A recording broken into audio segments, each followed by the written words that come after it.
So what's up? This is Aaron here again. Sorry, choking on my breakfast.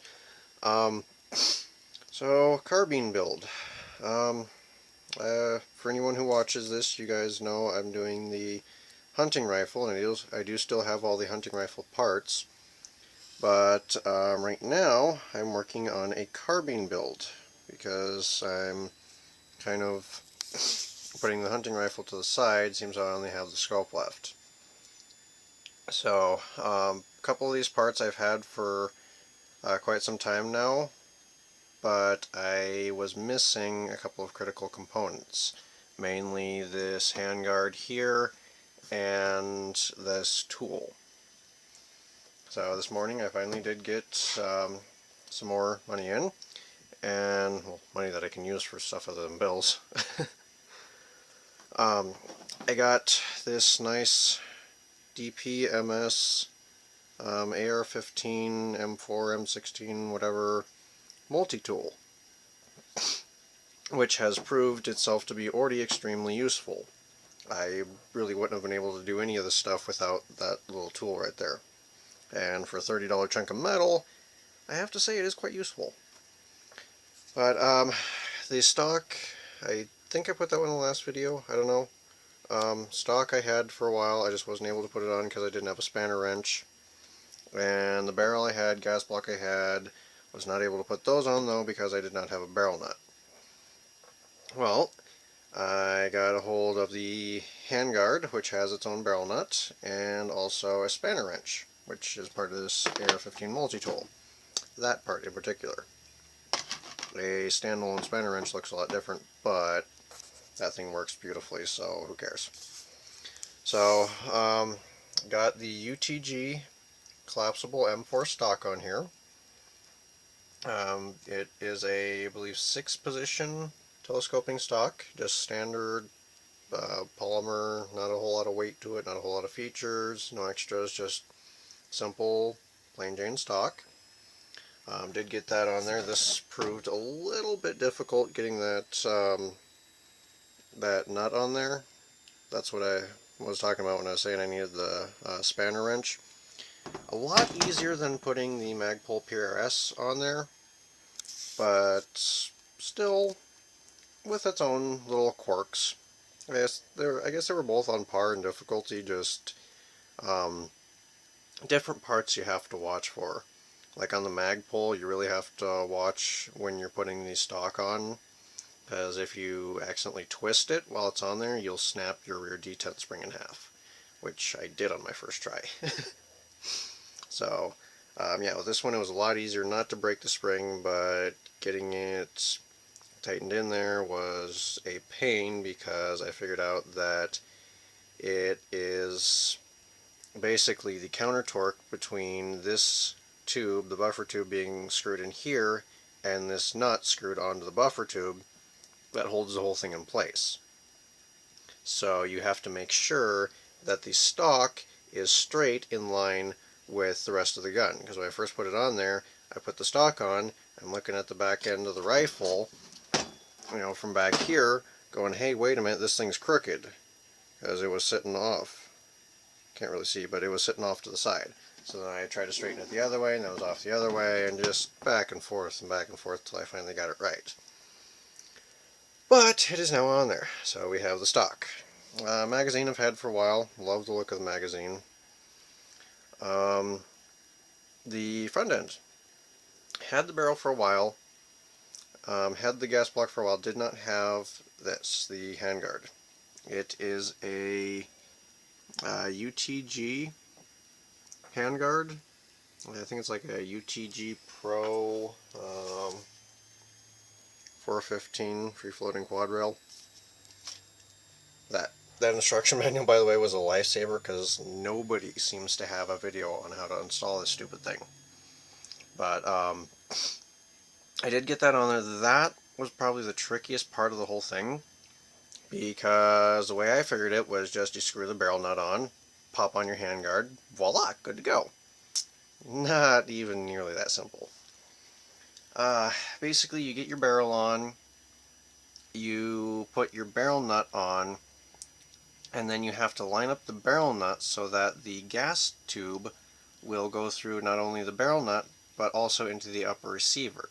However, there's about a 2 millimeter, about a millimeter on either side in which you can wiggle, I guess you'd say wiggle room, and if you don't do it right, then you'll end up getting what happened to me on my very first try, which is I got this rail on here, and then right there where the two of them connect, it was crooked. So this rail was sitting a little bit off this way, and this thing was straight.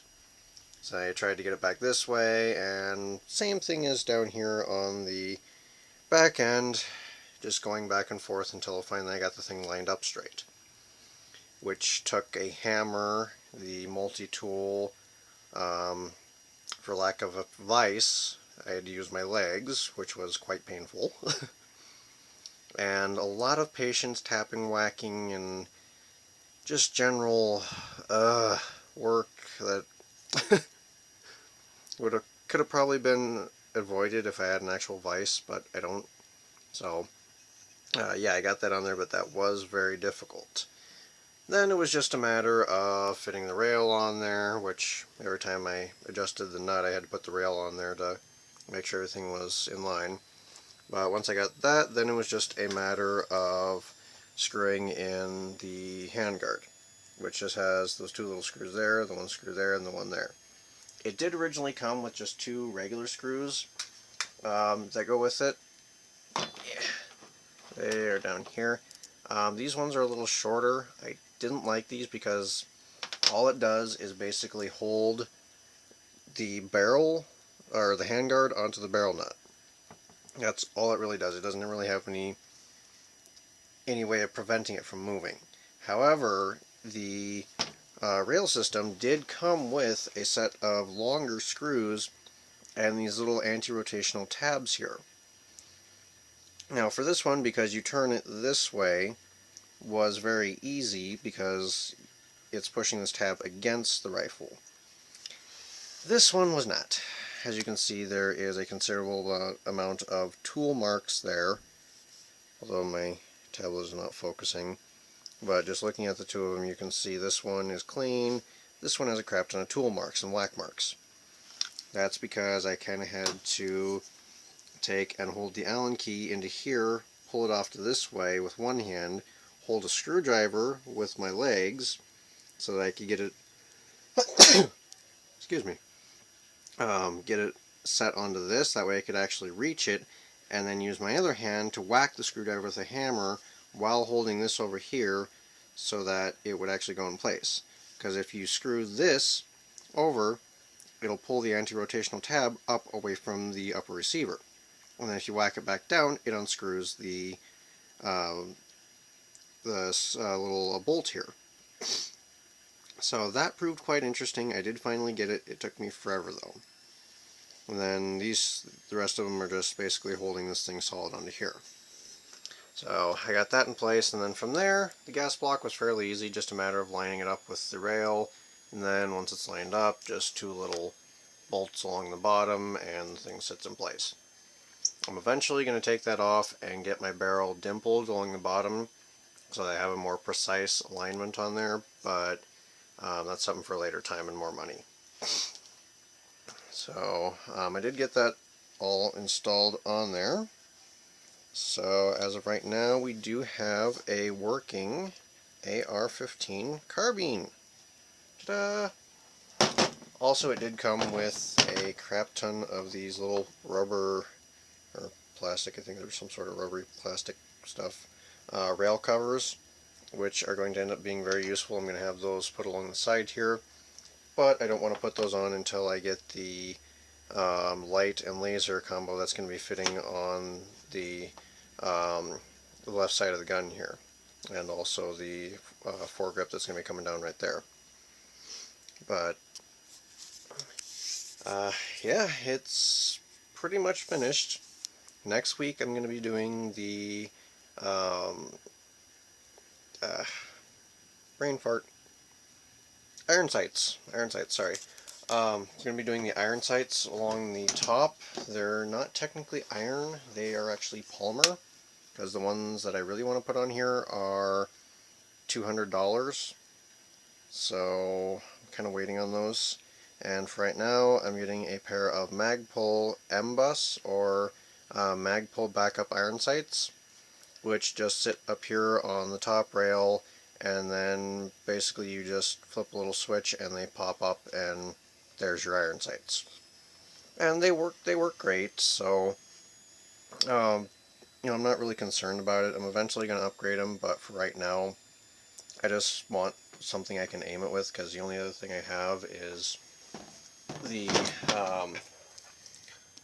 little crappy rails over here from old paintball gun, which suck. So yeah, I'm gonna next week, hopefully, funding provided, put on the iron sights, and then after that, the week after, hopefully, funding provided, I will be putting on the foregrip, a laser and light combination, and I think that'll pretty much be it, except for the barrel attachment, which I know a guy who has a whole crap ton of excess A2 flash hiders, which will screw right on there.